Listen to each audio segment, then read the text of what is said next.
సంతోషంగా ఉండాలని ఆస్తులు కూడా ఇచ్చాను, కానీ వాళ్ళపైన చెయ్యలేను. ఎందుకంటే మ్యారేజ్ అయినాక 6 monthsకే గొడవలు వచ్చినాయి వాళ్ళ దగ్గర, అందుకోసం అని చెయ్యలేను. ఇవన్నీ అన్ని విధాలు ఇచ్చి చేసినా కూడా ఒక 6 months మంచిగా ఉన్నారు సార్. 6 months తర్వాత గొడవలు వచ్చిన వాళ్ళ చిన్న ఆడబిడ్డ. అమెరికాలో అంటే వీళ్ళు చదివించింది అమెరికాలో చదివించారమ్మా? వీళ్ళు పరిచయం కూడా అక్కడేనా అసలు? ఎక్కడ మా బిడ్డ ఇక్కడ చదువుకుంది US లో డాక్టర్కు అన్నట్టుగా స్టెప్స్ ఉంటాయి కదా సార్, అట్లా అని చెప్పేసి పోయి అక్కడ సెటిల్ అయిదామని చెప్పి అక్కడ న్యూరాలజీ డాక్టర్ కూడా అమ్మకు పర్మిషన్ వచ్చింది సార్. వస్తే కూడా మా పాప ఇండియాకు రావడానికి కారణం కూడా అతని భర్త సికిందర్ రెడ్డి సార్. అలా ఆమె వచ్చేసింది, ఇండియాకు వచ్చేసింది.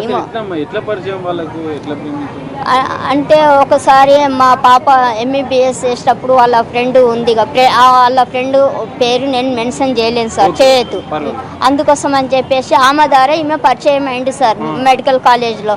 అట్లా వాళ్ళకు కలిసిపోయి అట్లా లవ్లో పడ్డారు సార్. మా బిడ్డ అలాంటి వ్యక్తి కానీ ట్రాప్ చేసి ఎలా పడేసిండో సార్. మా పాప మీ అమ్మాయిని ప్రేమించిన పెళ్లి చేసుకుంటా అని మీతో అప్పుడు వచ్చి మాట్లాడిండు అమ్మ మీ ఇంట్లో? మాట్లాడింది సార్. మాట్లాడితేనే సరే మీ పేరెంట్స్ ఒప్పుకున్నారా అని అడిగాను.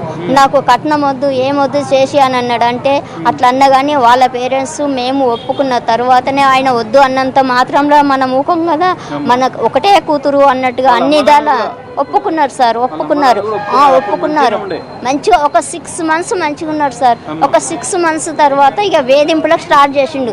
ఎందుకు అని అంటే ఫస్ట్ ట్రాప్లో పడేసిండు, ప్రేమించి పెళ్లి చేసుకున్నాడు. ఇక ఆ తర్వాత ఇక డబ్బులు అని వేధించడం స్టార్ట్ చేసింది సార్. అంటే మిమ్మల్ని ఊరికే తరచూ డబ్బులు అడిగేవాడా ప్రణీతని?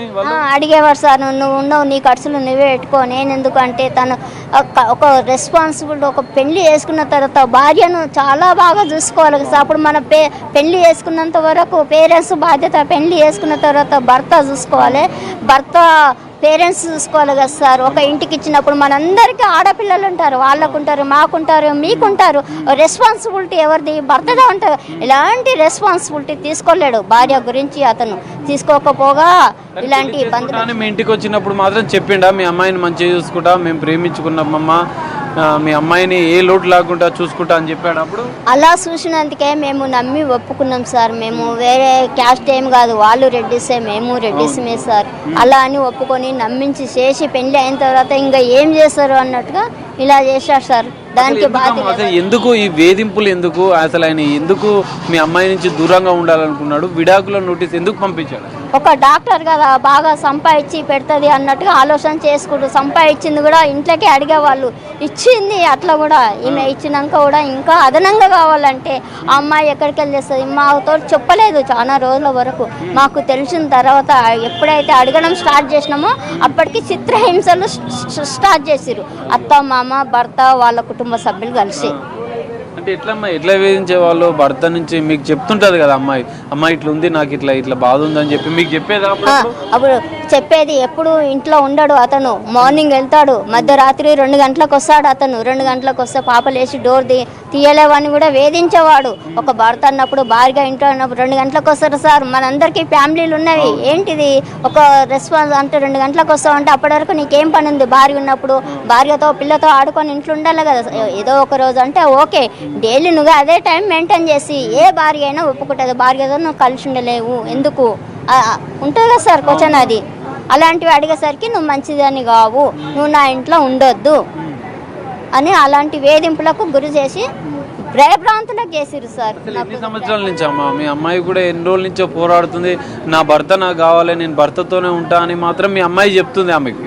కానీ వాళ్ళు మాత్రం మాకు వద్దు ప్రణీత, నువ్వు మాతో దూరంగానే ఉండాలి, మా ఇంట్లో ఉండొద్దు అని చెప్పి చాలా దారుణంగా వాళ్ళు బిహేవ్ చేస్తున్న పరిస్థితి కనిపిస్తుంది. అసలు ఎందుకు? వాళ్ళ కారణం ఎందుకు చేస్తారో తెలియాలి సార్. మేము అడిగాము, అడిగితే నాకు వద్దు, నచ్చలేదు అని చెప్పేసి ఎందుకైతే మేము డబ్బులు ఇవ్వడము ఆపేసినాము. ఒకసారి బిజినెస్ చేసుకుంటే 25 lakhs ఇచ్చాము, ఇంకోసారి బిజినెస్ చేసుకుంటే 25 lakhs ఇచ్చాము. ఎందుకంటే కూతురు అల్లుడు మంచిగా ఉండాలని ఏ తల్లిదండ్రులు అయినా కోరుకుంటారు కదా సార్.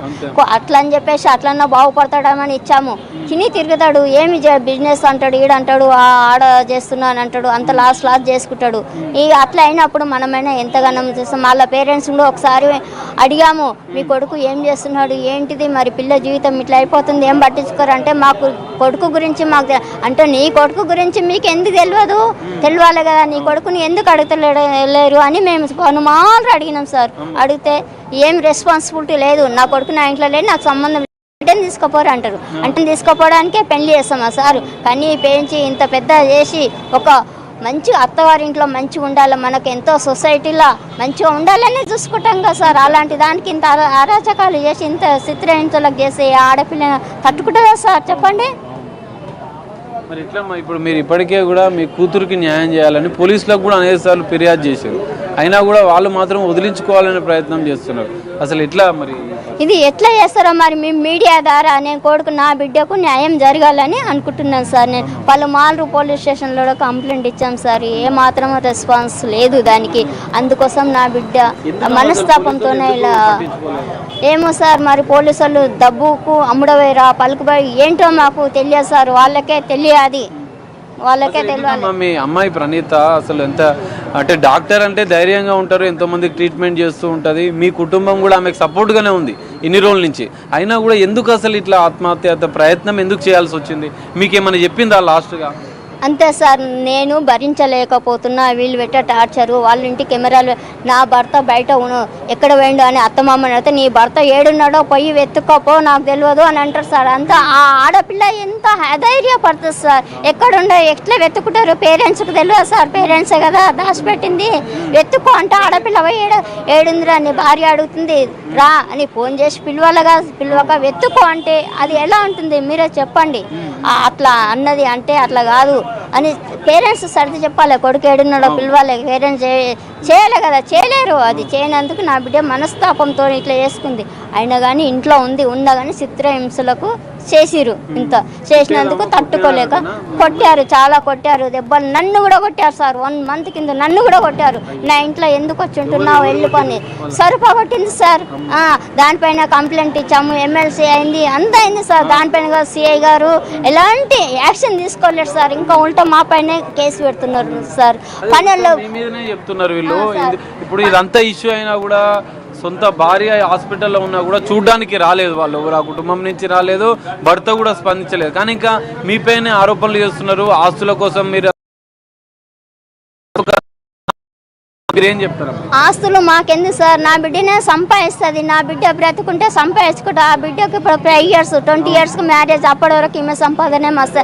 ఆస్తి కాదు భర్త కావాలని కోర్టులో ఆయన నాకు భార్య వద్దంటే భర్త కావాలని అప్పీల్ చేసింది సార్. దాన్ని బట్టి మీకే అర్థం కావాలి, ఆస్తి కావాలన్నది ఆస్తి కావాలి, సరే నేను కూడా రైట్ విడాకులు ఇస్తాను అనేది కదా సార్. అలా ఇచ్చింది నా కూతురు, ఇవ్వలేదు కదా సార్. అలాంటప్పుడు ఇక వాళ్ళు చెప్పే దాన్ని బట్టి వాళ్ళ దాంట్లో ఎంత న్యాయం ఉంది మీరు అర్థం చేసుకోవాలి సార్. ఇంకో విషయం, ఆయనకు అసలు వాళ్ళ కొడుక్కి సుఖేందర్కి ఇంకో పెళ్లి చేయాలని చెప్పి ఆలోచన చేస్తున్నారు వాళ్ళ తల్లిదండ్రులు. అందుకే అప్పటి నుంచి విభేదాలు స్టార్ట్ అయ్యాయి అనేది కూడా ఒకటి తెలుస్తుంది. నిజమేనమ్మా? మీకేమైనా ఆ విషయం తెలుసు? ఎస్ సార్, మొన్న కూడా వాళ్ళమ్మ నాతో ఒక గొడవ పడ్డప్పుడు నీ బిడ్డ అందంగా ఉందా, బాగలేదు, పొట్టిది, నాకు కోట్లు తెచ్చా కోడలు కావాలి, నీ బిడ్డ అందంగా లేదు అని నాతోనే డైరెక్ట్ అన్నది సార్. అంటే ఆ రోజు నేను చాలా ఏడ్చాను, నా కూతురు కూడా చెప్పలేను.